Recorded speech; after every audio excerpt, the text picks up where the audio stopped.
Assalamu alaikum everyone. This is me Roja from my page Tawhid Roja and welcome করছি আমার new একটা ভ্লগে। I hope আজকের ভ্লগটা আপনাদের ভালো লাগবে। অ্যান্ড আজকে একটা দাওয়াত ভ্লগ। আমাদের বাসায় সাডেনলি একটা ছোটোখাটো দাওয়াতের অ্যারেঞ্জমেন্ট হয়, তো সেটারই প্রিপারেশান নিয়ে আমি ভাবলাম যে একটা ছোট্টখাটো ভ্লগ করে ফেলি, কেননা কজ আমি কিছুদিন ধরে আবার ভ্লগ করছি না। মানে আমার যে কী অবস্থা, আমি 2-3 দিন যদি রেগুলার থাকি তারপরে শেষ ইরেগুলার হয়ে যাই 1-2 মাসের জন্য, এরকম অবস্থা আমার। তো প্রথমেই আমি হচ্ছে চিংড়ি মাছগুলো ফ্রাই করে নিচ্ছি। সেরকমভাবে আমি কিছু রান্না করি নাই, বাট হ্যাঁ, আম্মুর একটু শরীর খারাপ হয়ে গিয়েছিল, যার কারণে কয়েকটা রান্না আমাকেই করতে হয়েছে। যেমন কাবাবটা আমি করেছি, মানে আম্মু আর আমি মিলেই করেছি, আম্মু হাফ আমি হাফ এরকম।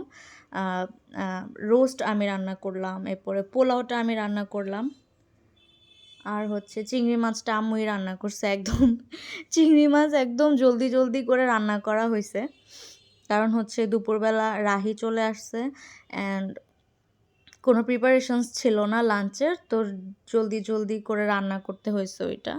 আর আমি এখানে হচ্ছে আমার কাবাবের যেই ইনগ্রিডিয়েন্টসগুলো আছে ওগুলো ব্লেন্ড করতেছিলাম, অনেকক্ষণ লেগে গেছে আমার এগুলো ব্লেন্ড করতে।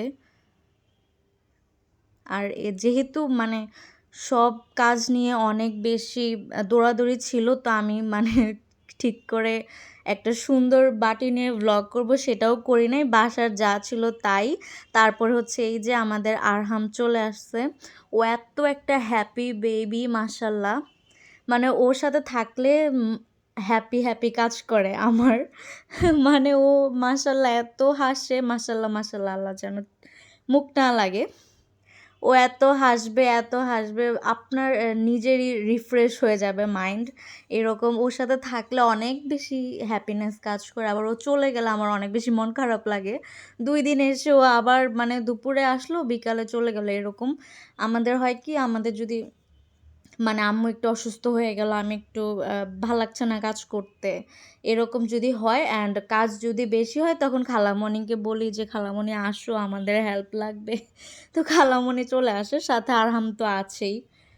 তো ও আসলে আমার অনেক বেশি ভালো লাগে। আমি অনেক দিন ধরে ওরা আসছে না, বেড়াচ্ছে না, আমার বিরক্ত লাগতেছে। আরহামের সাথে থাকলে অনেক বেশি মজা হয়। মানে ও ছোট্ট একটা বেবি, বাট মানে সে কি বলা যায়, মানে একজনকে হ্যাপি করাটা সে জানে। মাশাল্লাহ সে এত হাসবে, এত বেশি অ্যাক্টিভিটিস করবে মাশাল্লাহ, মানে আমার নিজেরই অনেক বেশি খুশি খুশি লাগে এরকম। আর এই তো কথা বলতে বলতে আমার কাবাবগুলো প্রিপারেশন করা শেষ, এখন আমি এগুলো ফ্রিজিং করব। 4-5 ঘন্টার জন্য ফ্রিজিং করলেই এনাফ। বাট আমি সেদিন হচ্ছে পাউরুটিটা একটু কম দিয়েছিলাম, 2টা ডিম আর হচ্ছে 2 স্লাইস পাউরুটি দিছি।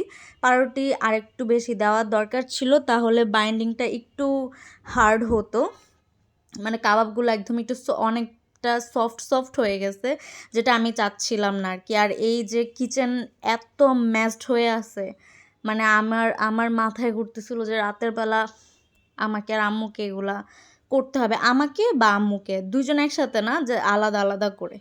তো সন্ধ্যার পরেই, যেহেতু রাতের বেলা ডিনারের প্রিপারেশনস ছিল, তো সন্ধ্যার পরে আমি হচ্ছে পোলাও বসাই দিই। আমি ঈদের সময় মেবি 2 পটের পোলাও রান্না করছি, তো সেদিন আমি 1 কেজি চালের পোলাও রান্না করছি। মানে আমি একটু ছিলাম, আম্মুকে একটু একটু জিজ্ঞাসা করতেছিলাম যে আম্মু এটা হবে ওইটা হবে এরকম, বাট ওই দিনও পারফেক্ট হয়েছে আমার পোলাও রান্না করাটা আলহামদুলিল্লাহ। মানে আমার কথা হচ্ছে কুকিং নিয়ে আমার সব কিছু পারতে হবে, কুকিং নিয়ে আমার সব কিছু জানতে হবে।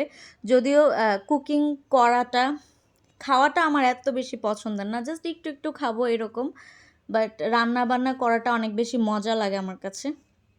কাউকে খাওয়ানো, মজা মজা করে রান্না করা, বাসার সবার জন্য মজা মজা করে রান্না করা, ওগুলো আমার অনেক বেশি ভালো লাগে। বাট একটা জিনিস যেটা হচ্ছে ধনিয়া পাতা, এটা আমার একটুও পছন্দ না। অনেকেই বলে যে যারা ফুডি বা যারা খেতে রান্না করতে পছন্দ করে, ধনিয়া পাতাটা ওদের জন্য অনেক ফেভারিট একটা জিনিস, বাট আমার ধনিয়া পাতা পার্সোনালি একটুও মজা লাগে না, মানে একটুও ভালো লাগে না। ধনিয়া পাতার গন্ধটাই আমার ভালো লাগে না। তো যে কোনো কিছু একটাই রান্না করি আমি, ধনিয়া পাতাটা দিব না। আমাদের বাসায় আম্মু যদি ধনিয়া পাতা নিয়েও আসে তাহলে এগুলো পচে যায়, এগুলো ফালাই দেওয়া হয়। বা কখনো হয় কি যে আজকে এরকম কয়েকটা তরকারি রান্না করছে, তো একটা হচ্ছে আম্মুর ফেভারিট বা বাসার অন্য সবাই খায়, যেগুলা অ্যালার্জেটিক অনেক তরকারি আছে যেগুলো আমি খাই না, অ্যাভয়েড করি, তো ওগুলোর মধ্যে ওরা ধনিয়া পাতা দিয়ে দেয়। সামটাইমস আমি বলি যে আচ্ছা ডাল আমি খাবো না আজকে, তুমি ডালের মধ্যে ধনিয়া পাতা দিয়ে দাও, এরকম হয় আর কি। এনিওয়েজ, সন্ধ্যা হয়ে গিয়েছে, আমি এখানে কাবাবগুলো ভেজে নিচ্ছি। আর এই যে উনি হচ্ছে আমাদের পাশের বাসার বিল্লু, ওনার যখনই খিদা লাগে উনি আমাদের বাসায় চলে আসবেন। এখন তো উনি এমন বিহেভ করে যে বাসাটা ওনার। আমি আসলে সেরকম করি না, জাস্ট ওকে খাবার দিয়ে দিই, কজ আমি আমার নিজের বিল্লুগুলোকেই দিয়ে দিয়েছি অ্যাডপ্ট, সেজন্য। আর এই তো সব কিছু প্রিপারেশনস হয়ে গিয়েছে, আমি লাস্ট মিনিটে একটা ভিডিও করি নাই। তো সেই সাথে আজকের এই ব্লগটা আমি এখানেই শেষ করছি। আল্লাহ হাফেজ, সবাই ভালো থাকবেন।